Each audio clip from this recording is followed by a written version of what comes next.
शिव वो है जिनका ना आदि है और ना ही अंत।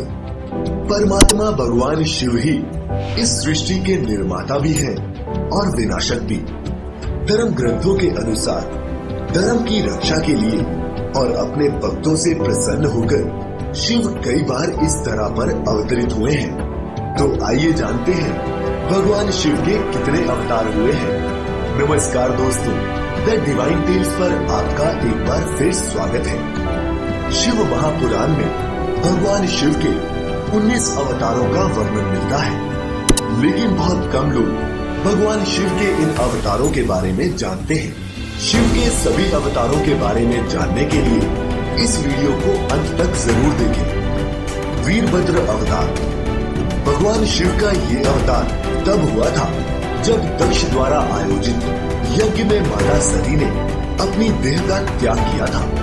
जब भगवान शिव को ये ज्ञात हुआ तो उन्होंने क्रोध में अपने सर से एक जटा उखाड़ी और उसे रोषपूर्वक पर्वत के ऊपर पटक दिया। उस जटा से महाभयंकर वीरभद्र प्रकट हुए। शिव के इस अवतार में दक्ष के यज्ञ का विध्वंस कर दिया और दक्ष का सिर काटकर उसे मृत्यु दंड दिया। पिप्पलाद अवतार। भगवान शिव के पिप्पलाद अवतार का मानव जीवन में बड़ा महत्व है। पौराणिक कथा के अनुसार जब पिप्पलाद ने देवताओं से पूछा, क्या कारण है कि मेरे पिता दधीची जन्म से पूर्व ही मुझे छोड़कर चले गए? देवताओं ने बताया, शनि देव की दृष्टि के कारण तुम्हारे पिता जन्म से पूर्व तुम्हें छोड़कर चले गए थे। पिप्पलाद ये सुनकर बड़े क्रोधित हुए।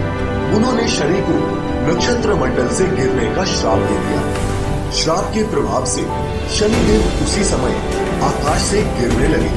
देवताओं की प्रार्थना पर पिप्पलाद ने शनि को इस बात पर क्षमा किया कि शनि जन्म से लेकर 16 साल तक की आयु तक किसी को भी कष्ट नहीं देंगे। शिव महापुराण के अनुसार स्वयं ब्रह्मा ने ही शिव के इस अवतार का नामकरण किया था। नंदी अवतार। इस अवतार की कथा इस प्रकार है। शिलाद मुनि ब्रह्मचारी थे। अपना वंश समाप्त होते देख उनके पितरों ने शिलाद से संतान उत्पन्न करने को कहा। शिलाद ने अयोनिज और मृत्युहीन संतान की कामना से भगवान शिव की तपस्या की। तब भगवान शंकर ने स्वयं शिलाद के यहाँ पुत्र के रूप में जन्म लेने का वरदान दिया। कुछ समय बाद भूमि जोतते समय शिलाद को भूमि से उत्पन्न एक बालक मिला। शिलाद ने उसका नाम नंदी रखा। भगवान शिव ने नंदीश्वर को अपना गणाध्यक्ष बनाया। भैरव अवतार। शिव महापुराण में भैरव को शिव का पूर्ण अवतार बताया गया है। एक बार भगवान शंकर की माया से प्रभावित होकर ब्रह्मा व विष्णु स्वयं को श्रेष्ठ मानने लगे। तब वहाँ तेज पुंज के मध्य एक पुरुषाकृति दिखलाई पड़ी। उन्हें देखकर ब्रह्मा जी ने कहा, चंद्रशेखर, तुम मेरे पुत्र हो, अतः मेरी शरण में आओ। ब्रह्मा की ऐसी बात सुनकर भगवान शंकर को क्रोध आ गया। उन्होंने उस पुरुषाकृति से कहा, काल की भांति शोभित होने के कारण आप साक्षात कालराज हैं, भीषण होने से भैरव हैं। भगवान शंकर के इन वरों को प्राप्त कर काल भैरव ने अपनी उंगली के नाखून से ब्रह्मा के 5वें सिर को काट दिया। ब्रह्मा का 5वां सिर काटने के कारण भैरव ब्रह्म हत्या के पाप से दोषी हो गए। काशी में भैरव को ब्रह्म हत्या के पाप से मुक्ति मिली। काशी वासियों के लिए भैरव की भक्ति अनिवार्य बताई गई है। अश्वत्थामा अवतार। महाभारत के अनुसार पांडवों के गुरु द्रोणाचार्य के पुत्र अश्वत्थामा काल क्रोध यम व भगवान शंकर के अंशावतार थे। आचार्य द्रोण ने भगवान शंकर को पुत्र रूप में पाने के लिए घोर तपस्या की थी और भगवान शिव ने उन्हें वरदान दिया था कि वह उनके पुत्र के रूप में उनके घर में जन्म लेंगे। समय आने पर भगवान रुद्र ने अपने अंश से द्रोण के बलशाली पुत्र अश्वत्थामा के रूप में अवतार लिया। शिव महापुराण के अनुसार अश्वत्थामा आज भी जीवित है तथा आज भी धरती पर ही निवास करते हैं। शर्वा अवतार। भगवान शंकर का छठा अवतार है शर्वावतार। शर्वावतार में भगवान शंकर का स्वरूप आधा मृग और शेष शरभ पक्षी का था। इस अवतार में भगवान शंकर ने नरसिंह भगवान की क्रोधाग्नि को शांत किया था। हिरण्यकशिपु के वध के पश्चात जब भगवान नरसिंह का क्रोध शांत नहीं हुआ तो देवता शिव जी के पास पहुँचे। तब भगवान शिव ने शर्वावतार लिया और वे इसी रूप में भगवान नरसिंह के पास पहुँचे तथा उनकी स्तुति की, लेकिन नरसिंह की क्रोधाग्नि शांत नहीं हुई। ये देख शरभ रूपी भगवान शिव अपनी पूंछ में नरसिंह को लपेटकर ले उड़े। तब कहीं जाकर भगवान नरसिंह की क्रोधाग्नि शांत हुई। उन्होंने शर्वावतार से क्षमा याचना कर अति विनम्र भाव से उनकी स्तुति की। गृहपति अवतार भगवान शंकर का 7वां अवतार है गृहपति। पौराणिक कथा के अनुसार नर्मदा के तट पर धर्मपुर नामक एक नगर था।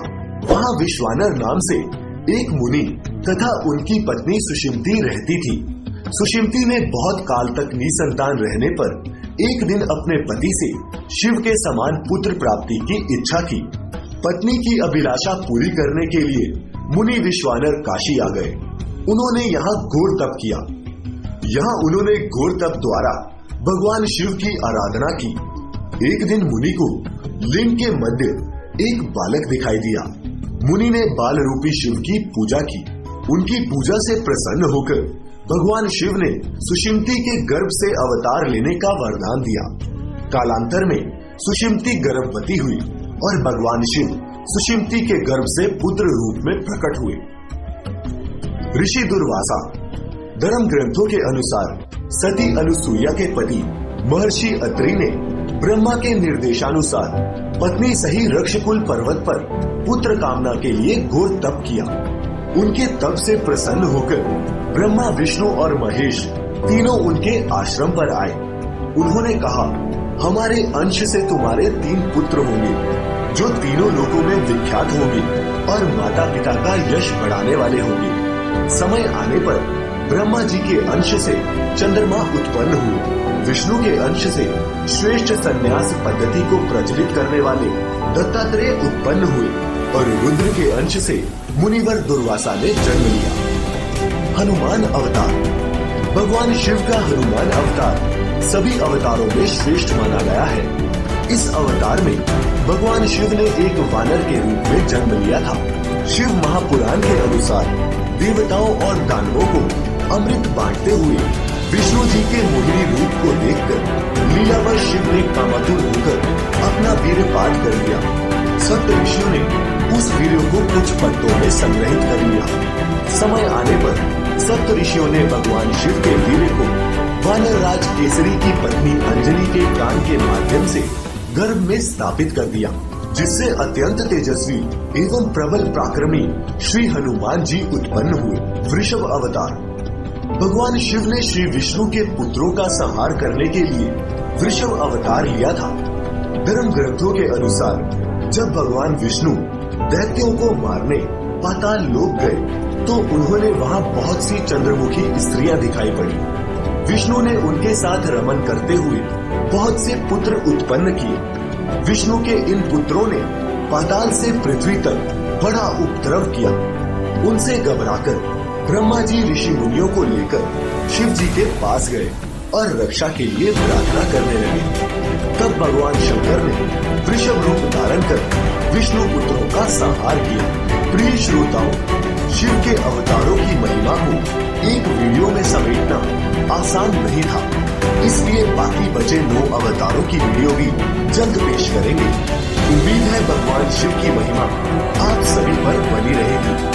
इस वीडियो का दूसरा भाग और सभी आध्यात्मिक वीडियोस के लिए अभी सब्सक्राइब करें द डिवाइन